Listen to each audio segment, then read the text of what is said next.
নিজস্ব অর্থায়নে তিস্তা মহাপরিকল্পনা বাস্তবায়নের দাবিতে রংপুরে গণসমাবেশ ও মশাল মিছিল করেছে তিস্তা বাঁচাও নদী বাঁচাও সংগ্রাম পরিষদ। সমাবেশ থেকে দ্রুত প্রকল্প বাস্তবায়নে কার্যকর উদ্যোগ নেয়ার আহ্বান জানানো হয়। বুধবার বিকেলে রংপুরের গঙ্গাচড়া উপজেলার তিস্তা সেতুর উত্তর প্রান্তে অনুষ্ঠিত হয় এই গণসমাবেশ ও মশাল মিছিল।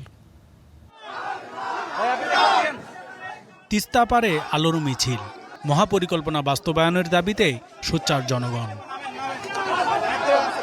তিস্তা তীরবর্তী বিভিন্ন এলাকার হাজারো মানুষ এতে অংশ নেন।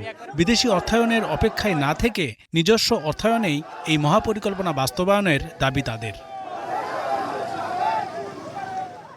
প্রস্তাবিত এলাকায় বিভিন্ন কোম্পানি জমি লিজ ও দখলের চেষ্টা চালাচ্ছে বলে অভিযোগ তাদের।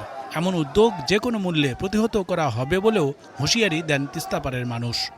মানুষ ঘরবাড়ি করছে, চাষাবাদ করছে, এই জমিটাকে যদি দিতেই হয় ওই তিস্তাপাড়ের মানুষই পাবে, ওই কাগজ যাদের আছে তারাই পাবে। তিস্তার তীরে যে জমি, সেই জমিগুলো যেন কোনো ভূমিদস্যুর হাতে না যায়।